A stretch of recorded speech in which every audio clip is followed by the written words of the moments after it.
Things have never been worse for Donald Trump's Republican Party. The wheels are falling off, and it has just been so beautiful to watch because after Marjorie Taylor Greene's surprise resignation, more Republicans are following suit, and so much so that Mike Johnson is now being threatened with losing the gavel and no longer being Speaker during this term. Yes, so many Republicans are threatening resignations after this latest bombshell that Mike Johnson may not be in power by 2026. We are going to get into it all, but before we do, if I could quickly ask you to leave a like on this video, and if you haven't already and you enjoy our channel, to hit that subscribe button because it goes a long way in supporting our work. Now, before we get into this resignation bombshell that has Trump and Mike Johnson terrified, I want to start with one of the biggest reasons why. The polling that Republicans continue to see that just goes to show this is the beginning of the end. I mean, just your costs are up versus a year ago. Groceries, 85%. Utilities, 78%. Healthcare, 67%. Housing, 66%. Gasoline, 54%. The bottom line is this. Americans feel like prices are rising in each and every single part of their lives, rising ever climber, and they just don't feel like, Kate Baldwin, that they can catch a break. The Treasury Secretary in new comments kind of dismissed the impact tariffs is having on inflation, also saying that prices are going to be coming down in weeks. Some other prices are going to be coming down in months.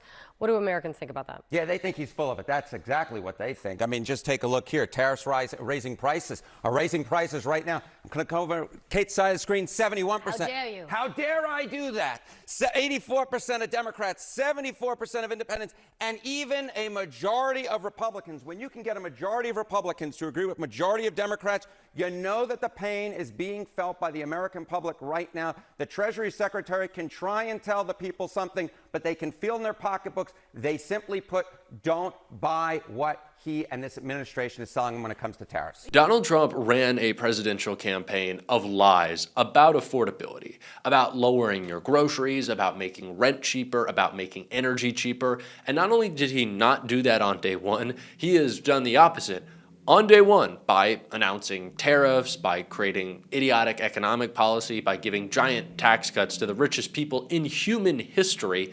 And the result has been people realize and see that Donald Trump broke his promises and broke them in the worst way. So, of course, the polling is going to be terrible. And it is infuriating to Donald Trump's voters when he sends his stooges out there to lie to them and to pretend that all is swell and everyone's really chugging along. And it's not that millions of Americans are going hungry as Donald Trump works overtime, or did, to try to prevent them from eating. And it's not just people not being able to eat, it's also people not being able to grow the crops and sell them that allows them to eat, because really no one's been more screwed over under this administration, and certainly Trump's last, than farmers, which is why it's so funny, even though it shouldn't be. It's just sad that Agriculture Secretary Brooke Rollins got on TV today and offered up this lame-ass excuse for how many soybeans we're about to sell, or I guess we're not going to sell. Understand this, and tell me if I'm wrong. My understanding is that you said in the White House, it said that China was going to buy 12 million metric tons of soybeans from the United States by January. We're now just about a month and a half away from that. They have, according to the USDA report, only made two big purchases, and they total in total 332,000 metric tons. How is that pledge, if that is a real pledge, and China has not confirmed that pledge, going to be made in that quick a time? Andrew, thank you. We're actually about 1.5 million metric tons, but your point is still salient, right? That 1.5 million of 12 million, we've got a significant way to go. I know they are inking the deal. Yeah, Brooke, I don't know if math is your thing, but 1.5 million, the number that you don't have, is not as big as 12 million.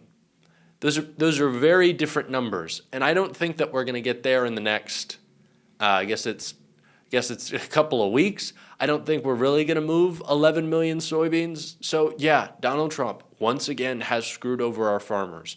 And it's difficult for me sometimes to feel bad for those farmers who have been caught in videos like praying to God together, hoping that things get better, because it's Donald Trump's fault and you voted for him overwhelmingly. But of course, we got a message that we got to win the midterms on that message.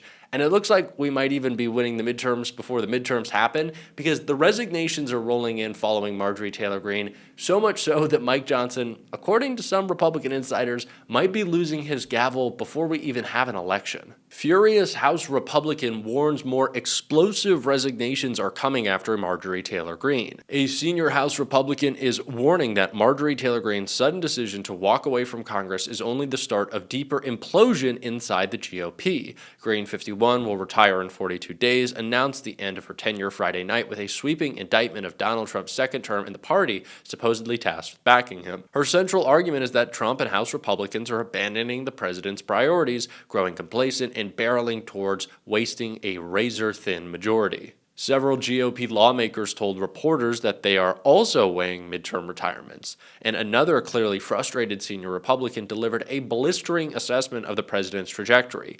This entire White House team has treated all members like garbage, all, and Mike Johnson has let it happen because he wanted to let it happen, they told Punchbowl. That is the sentiment of nearly all appropriators, authorizers, hawks, doves, rank and file, the lawmaker said. He blasted what he called the arrogance of this White House team, accusing them of running members roughshod and threatened, while denying them even little wins like announcing small grants or even responding from agencies. He warned that anger is spreading beyond the usual suspects. Not even the high profile, the regular rank and file random members are more upset than ever. Members know they are going into the minority after the midterms. The lawmaker then dropped the real grenade, adding more explosive early resignations are coming. Early resignations are coming. It's a tinderbox. Morale has never been lower. Mike Johnson will be stripped of his gavel, and they will lose the majority before this term is out. Johnson's team counters that they are working with the impossibly small margins and doing the best they can. But the math is unforgiving. If Republicans lose even one more member to retirement, death, or illness, the majority could flip as early as 2026. What once sounded far-fetched now seems increasingly plausible. What once sounded far-fetched is now increasingly plausible. And there is a special election happening right now in Tennessee. There are opportunities for Democrats to pick up seats, and Mike Johnson is scrambling. Can you imagine that? It doesn't even get to the midterms, and he's already lost the majority. Imagine what Democrats could do in the months leading up to the midterms with a majority, not just in the House, but chairmanship and the gavel on all of our committees.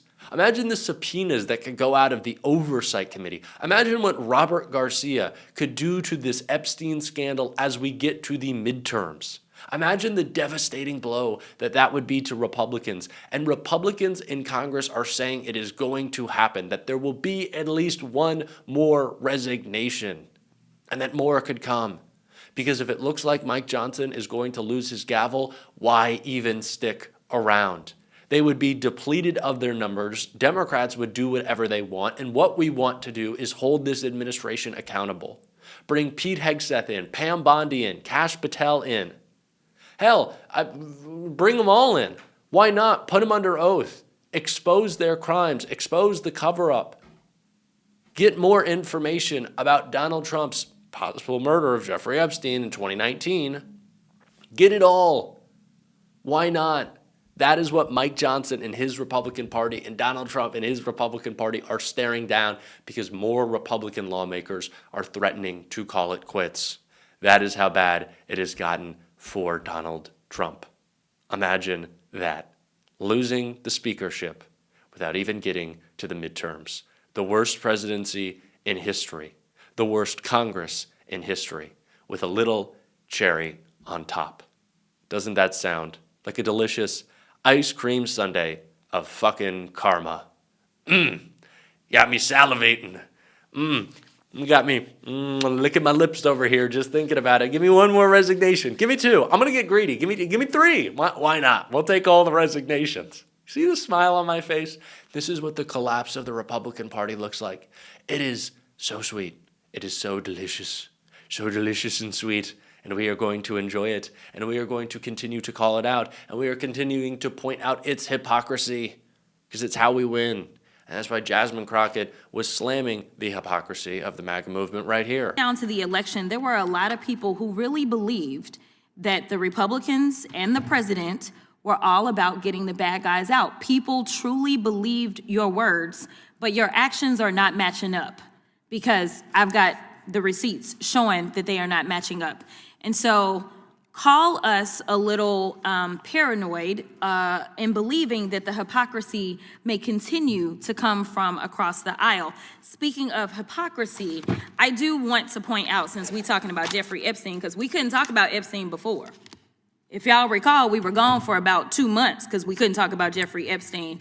And now everybody wants to act as if they want to have like a real honest conversation about the victims and the survivors and everybody else. Where was this conversation a long time ago? And I know that y'all love to go back and say that Joe Biden didn't do it. You know, Joe Biden is blamed for everything. Joe Biden didn't do anything, and it was Joe Biden's fault, and why wasn't Joe Biden? Joe Biden didn't campaign on it. I just want to be clear. If y'all can run me the tape, then run me the tape. But you know, when you campaign and you go out and you make a promise, then we evaluate whether or not you actually meet your promises. So listen, this was rope that y'all decided to hang yourselves with, because the president campaigned on the Epstein files while we were campaigning on things such as affordability. We were campaigning on the things that now people are complaining about, right? Because of the tariffs and the fact that you guys won't say anything and tell the president, hey, sir, tariffs are taxes. We as Republicans, we usually don't like taxes. And guess what? That's gonna make everything unaffordable. So now he's gonna be our big savior, and he is gonna reduce the price of foods, because he is the guy that actually increased the price of foods. So listen, if you can have this honest conversation about Epstein now, let's just go ahead with this lame duck president and be honest about everything that the American people care about. They care about affordability. They care about the fact that literally people are starving in this country, because we have 42 million people, and I don't remember any one of you during that almost 2-month break deciding to go on faux news or any other news outlet and say, you know what, it is wrong to have 42 million people that are relying on $6 a day to eat, and we have the money because somehow our president was able to find under the couch cushion, the one that JD wasn't sitting on, under the couch cushion, he was able to find 40, how much did he find to send to Argentina? 40, there we go, 40 billion to send to Argentina.